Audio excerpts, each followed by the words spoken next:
causing further pain to the country. Sri Lanka has sharply hiked fuel prices to a record high, causing further pain to the country's 22 million people in its worst economic crisis since independence.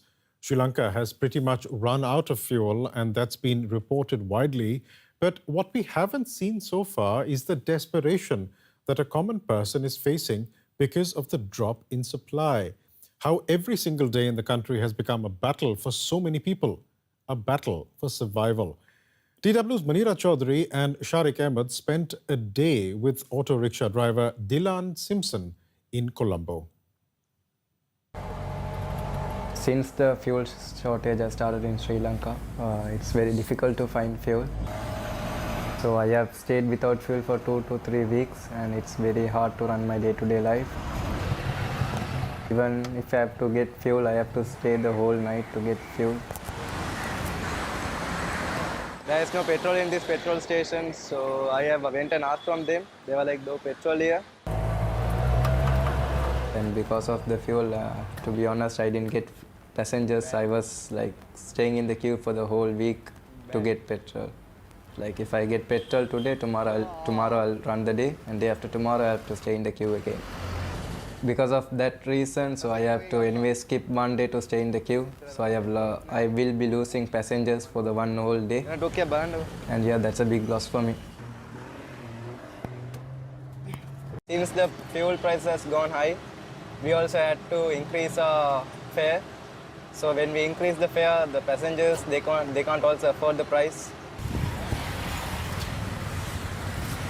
Everything in Sri Lanka has gone high, the prices. So like normally, like every day we used to buy bread to have with the tea in the evening. The price of the bread has been double now. We don't eat like we used to eat before. Sometimes I stop at my friend's place to have a small chat. So he's also an auto driver. I have plenty of friends who drive auto here. They also have shut their auto and kept at their place because they couldn't find fuel. Right now at my house, we are using kerosene oil to cook our stuff. So very soon we'll end up kerosene. So very soon we'll also end up doing woods like him.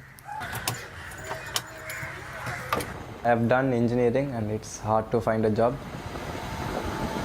I haven't get my degree yet because I have a pending payment to be done. So I thought I could afford by running an auto. And since this problem has been come up, it's very difficult for me to pay the course fees. Some of my friends, like they'll have a watch out in the petrol station. Like if they see any petrol station pumping petrol, they'll quickly inform us. We all will get together and go and stay in the queue to get petrol.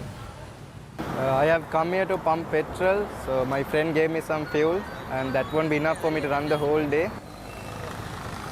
And I have parked my auto there. I think I'll have to wait the whole night to get fuel.